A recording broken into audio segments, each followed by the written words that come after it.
Right guys, so I put this up as a do now activity last lesson. Okay, I've had a look through everyone's do now and quite a few of you have struggled on these 4 questions. So what I'm going to do is just go through all of them, listen through and make sure that you understand them. Any parts that don't make sense, let me know. Okay, so first thing to do on this one is we are looking at the bearing of B from A and A from B, which means first thing I'm going to do is join up A and B. Okay, A being Ampton, B being Bisham, but it just saves me keep repeating the words. So if I want, let's just zoom in a bit. I would if I could, bear with me, it doesn't seem to be working. Right, okay, so that's better. Right. Okay, first things first then. So it says this time that the bearing of Bisham from Ampton, so B from A, can be represented with a little b. Now B from A means that you start at A pointing north and you're going to turn clockwise until you're facing B. So the angle that you've turned through is that angle there, and that one can be measured as B. Okay, on the next one, the bearing of A from B is 6B. So that means because it's from B, you're starting at B pointing north and you're going to turn clockwise all the way around, until you face A. So the angle that you've turned through is that entire angle there, which we're going to label as 6B. Okay, now this requires the fact that you've got 2 parallel lines there. You can use a parallel line rule. That tells me that if I can make a C shape, then my rule is that supplementary angles add up to 180. So that means the angle inside here and the angle inside here have to add up to 180.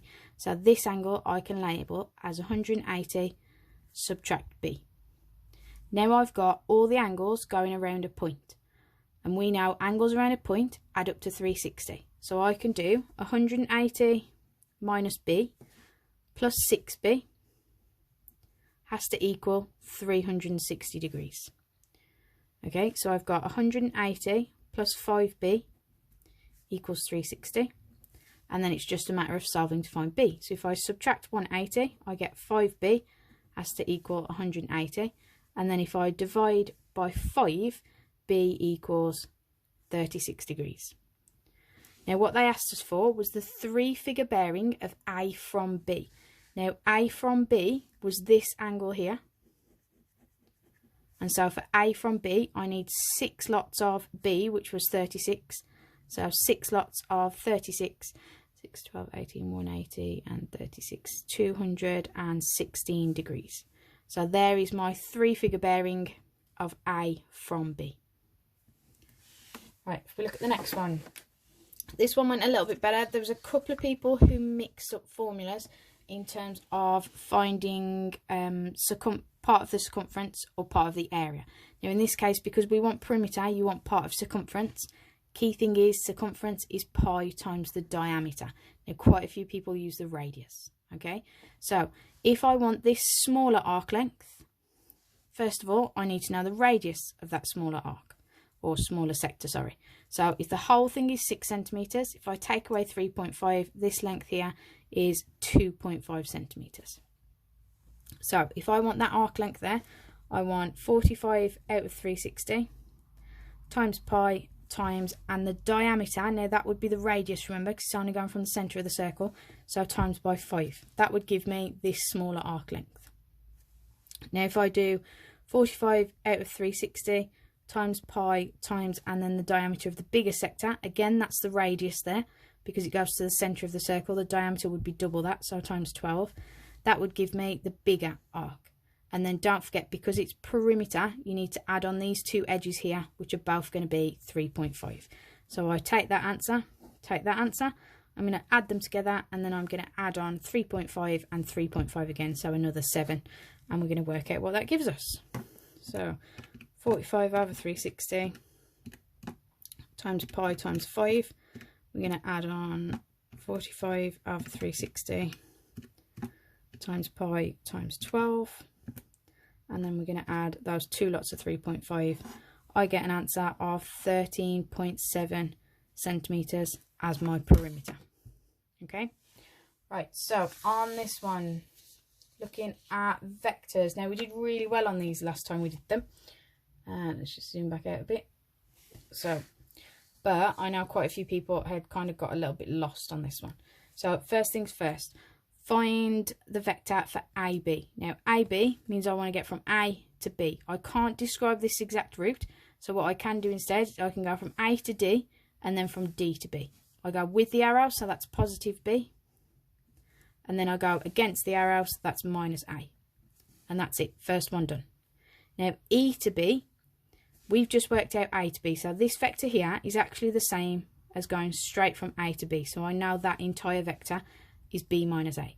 Now, E to B, it says A to E is 3 lots of E to B. So if there's 3 sections here and 1 section here, this must be 1/4 of the length. This is 3/4 of the length.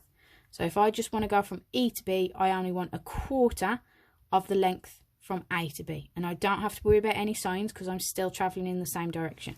So it's literally going to be 1/4 of B minus 1/4 of A. Right, next part is show that EF, so from there to there, is 1/4 of 3B minus A. Well, E to F, we've got E to B. B to F is the same as, since F is the midpoint, it's the same as half the line from A to D. So half of this is obviously half of B. So for E to F, what I'm going to do is my answer for E to B, which was 1/4 B minus 1/4 A. And then I'm going to add on half of this line here, so half of B. What that gives me is 1/4 plus 1/2 is 3/4. So I've got 3/4 B and I've still got minus 1/4 of A. And now all they've done is they didn't want to leave the fractions inside, so they've put 1/4 outside. That leaves you with 3B minus A. If I divide this by 1/4, I've just got 3. If I divide this by 1/4, I've got 1. Last one is we want to prove that EF and AG are parallel. So we want to prove the line from there to there and the line from A to G are parallel. That just means same as usual. We just want to prove that these lines are multiples of each other. Okay, so if I can find A to G.